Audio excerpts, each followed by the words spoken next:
Olá, bom dia! Estamos aqui hoje novamente para falar sobre uma técnica de boas práticas agronômicas, o controle de plantas daninhas e plantas voluntárias. Quais são os objetivos de você fazer um controle de planta daninha e planta voluntária? Primeiro, evitar perdas devido à competição, ou seja, aquela competição por água, luz, nutriente, espaço que a planta daninha vai estar competindo com a cultura, isso causa uma perda significativa de produtividade. Um segundo objetivo, beneficiar as condições de colheita. Muitas vezes as plantas passam por aquele período crítico, não causam o efeito direto, que seria a perda no rendimento, mas podem estar atrapalhando na colheita, como é o caso, por exemplo, da corda de viola, na cultura do milho ou da soja, que ela é uma planta que nasce mais tardiamente, ela tem uma germinação escalonada, germina ao longo do ciclo, e com isso ela não vai causar a perda por rendimento em função da germinação tardia, mas em função daquele enrolamento que tem na cultura, vai atrapalhar a colheita, ou seja, vai embuchar a colhedeira, vai dificultar a colheita, muitas vezes manual, porque aquilo entrelaça na cultura, dificultando o trânsito de máquinas e pessoas. O terceiro objetivo será evitar o aumento da infestação. Você fazendo o controle, você diminui a incidência, a colocação de sementes de planta daninha no solo. Ou seja, você tem que fazer o controle antes dela produzir a semente. Você reduzindo a chuva de semente, que é aquela chuva que cai no solo, você vai estar diminuindo, em função do seu manejo, em função do seu controle, a quantidade de semente no solo. Diminuindo a quantidade de semente no solo, você diminui a incidência de planta daninha, facilitando o seu manejo. E por último, e nem por ser o último não é o mais importante, é proteger o meio ambiente. Porque um dos fatores, uma das técnicas de controle de planta daninha é o uso de produto químico, ou seja, o uso de defensivos agrícolas.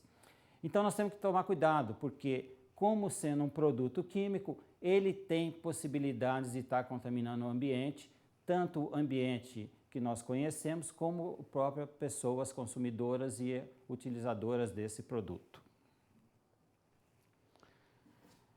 Mas para nós termos aqueles objetivos alcançados, nós seguimos alguns passos para fazer esse manejo. O primeiro seria uma diagnose. O que é essa diagnose? É conhecer o seu problema, é conhecer aonde você vai estar com esse problema. Ou seja, identificação da planta correta. Muitas vezes nós não conseguimos identificar, por desconhecimento, qual é essa espécie de planta daninha.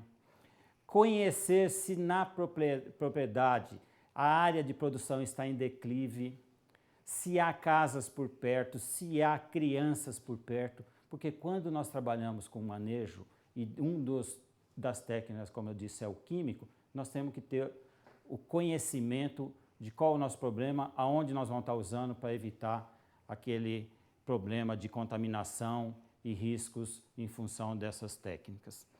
O segundo passo seria a seleção do programa. O que é essa seleção?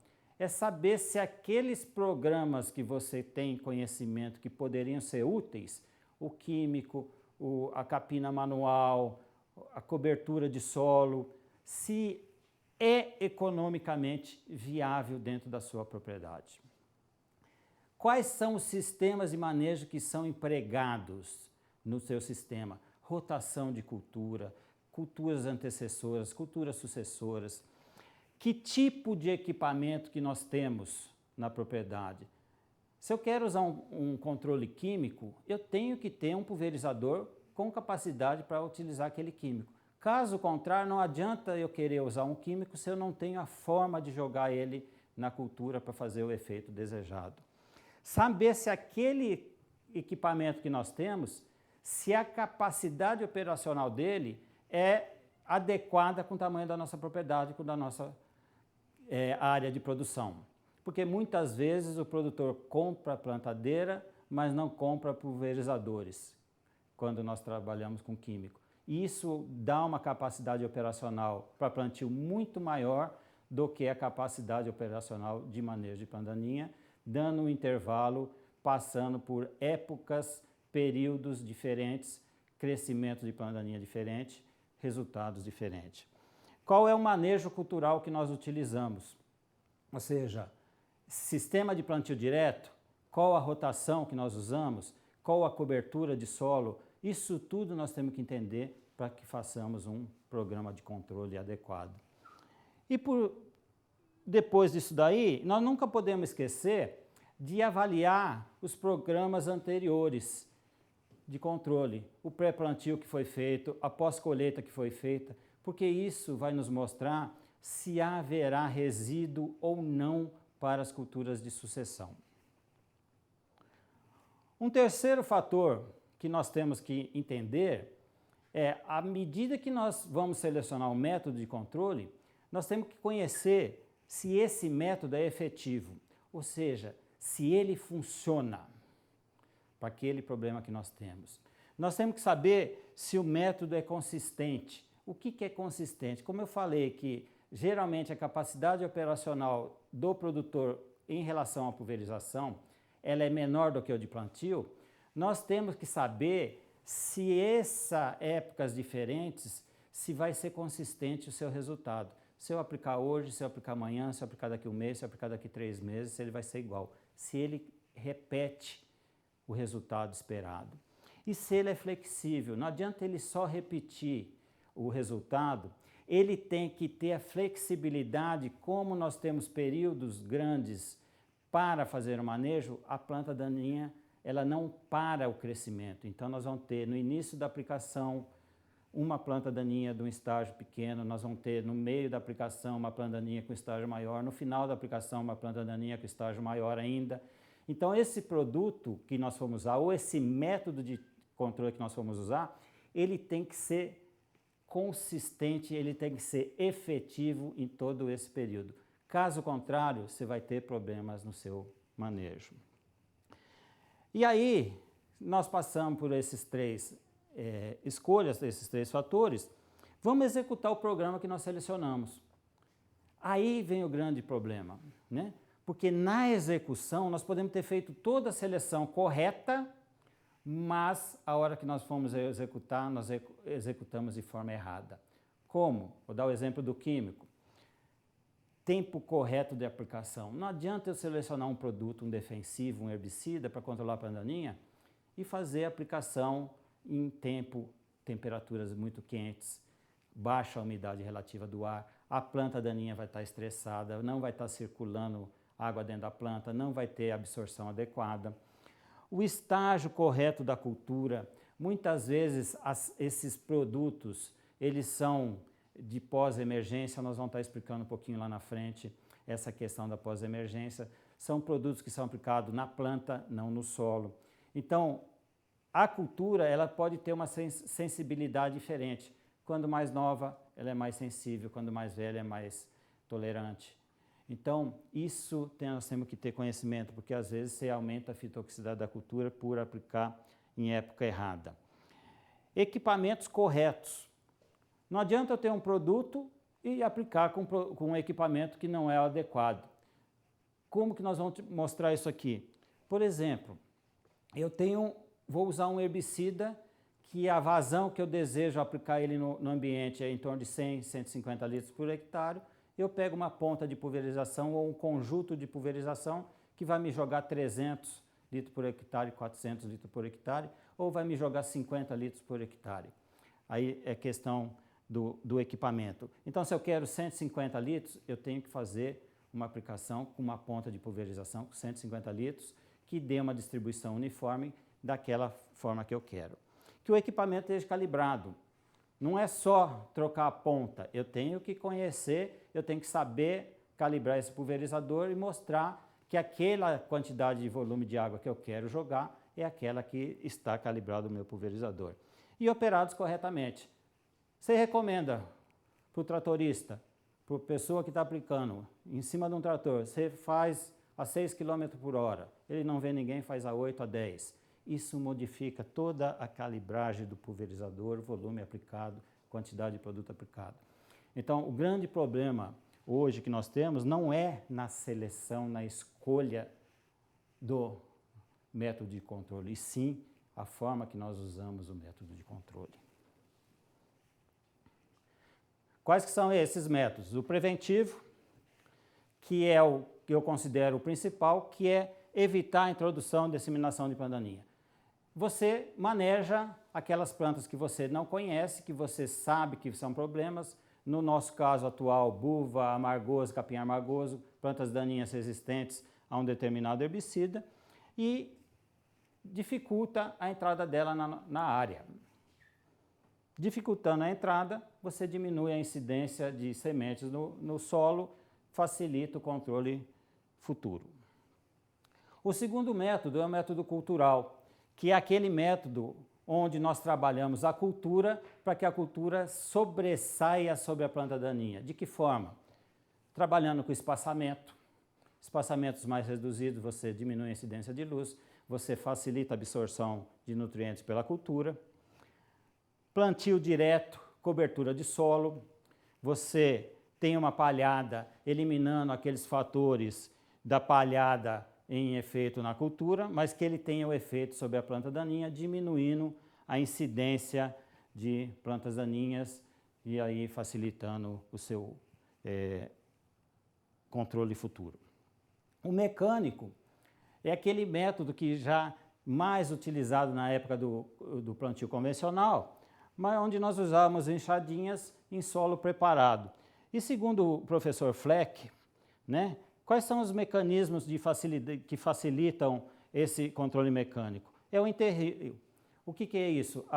Passa a enxadinha e as plantas acabam morrendo por serem cobertas por solo, faltando luz, e a planta não faz a fotossíntese. O corte, você corta a planta, ela morre. A dessecação, ou seja, você expõe essa planta ao ambiente, onde a insolação desidrata ela, fazendo ela morrer. Ou através da exaustão, seria a estimulação forçada da rebrota. Algumas plantas, elas rebrotam, então você vai fazendo o manejo químico, mecânico, ela vai exaurindo e vai diminuindo essa possibilidade, essa probabilidade de estar crescendo novamente. Aí nós vamos para o controle químico, que é o método mais utilizado hoje no mundo.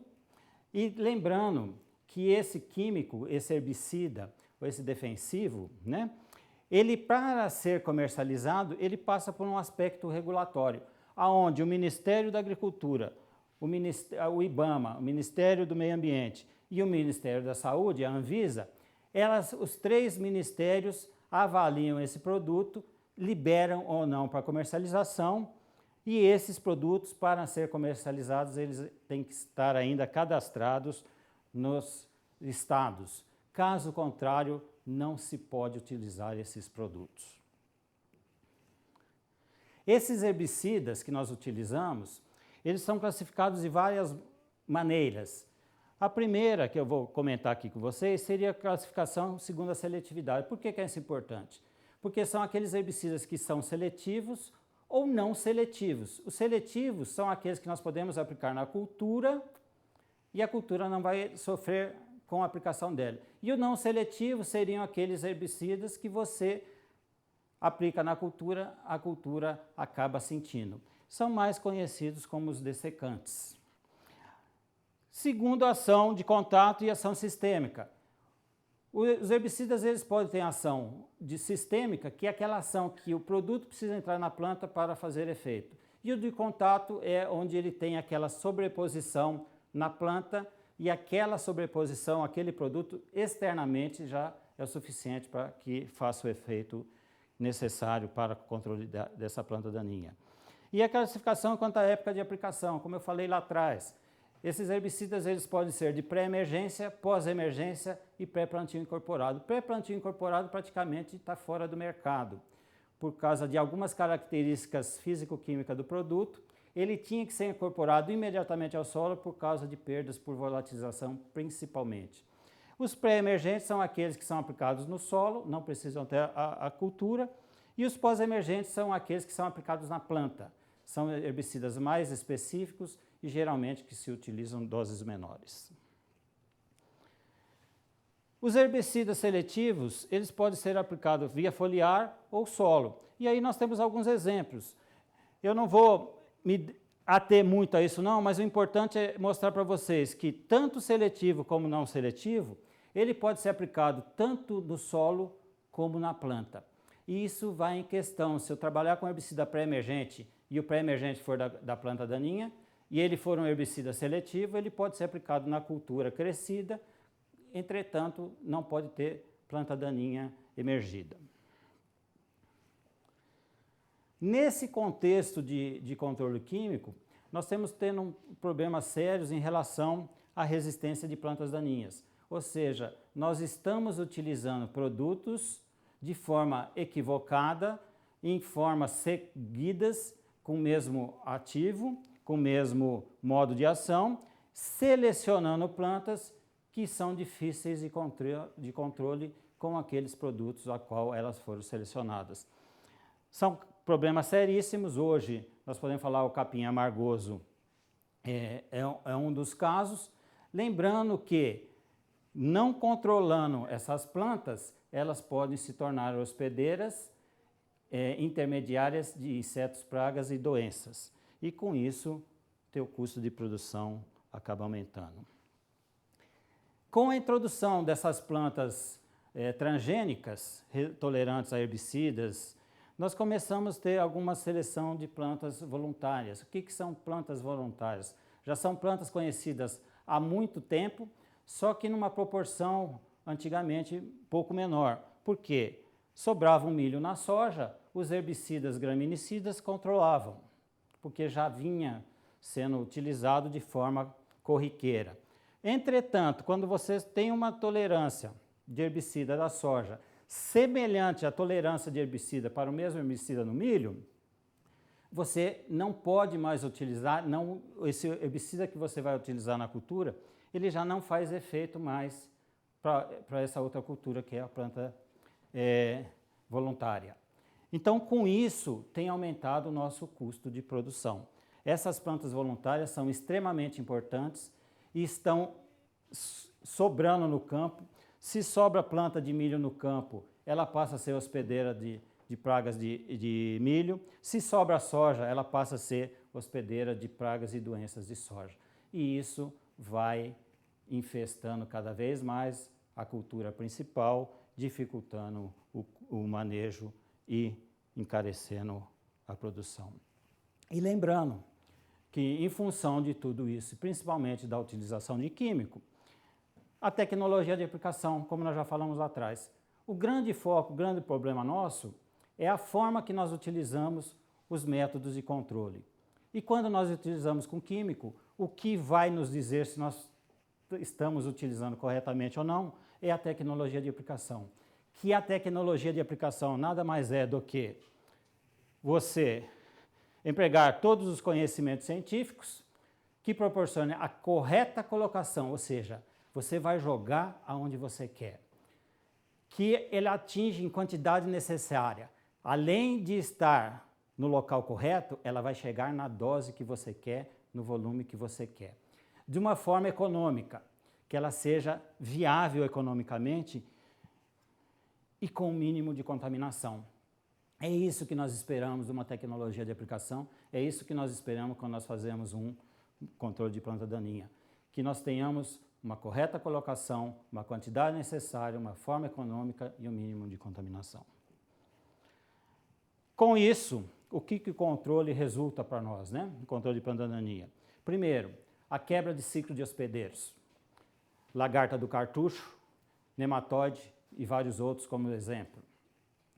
Redução das perdas de produção devido aos efeitos diretos e indiretos. Aquela competição que a planta daninha causa em termos de redução de rendimento, de produtividade, e aquela que ela causa em função do rendimento está ali, a sua produção está ali, mas dificulta uma colheita, por exemplo, aumentando a umidade do grão, dificultando, embuchando máquinas. a redução no custo de produção em função, se nós fazemos o controle correto, nós vamos estar diminuindo a quantidade de sementes no banco de solo, com isso a incidência menor de planta daninha, mais facilmente controlada será futuramente essas plantas, essas sementes que estão germinando, formando plantas. Aumento na rentabilidade, claro, né? Se nós facilitamos, se nós, vamos dizer, diminuímos o nosso risco, nós aumentamos a possibilidade de nós termos uma rentabilidade, uma lucratividade maior. E, por último, na depreciação da terra, ou seja, se nós temos plantas daninhas problemáticas, tiririca, áreas infestadas hoje de buva, de capim armagoso, do amaranthus palmeri que está aí, que é uma planta que está chegando, ela vai, com certeza, quem comprar ou quem tiver, vai ter que ter um gasto muito maior para fazer o manejo dessas plantas, depreciando o custo da sua terra. Com isso, é o que nós queríamos mostrar para os senhores, a questão da importância do manejo, do controle de planta daninha, baseado nessa questão de plantas hospedeiras, facilitando o sistema de produção para as culturas em sucessão. É isso aí. Muito obrigado.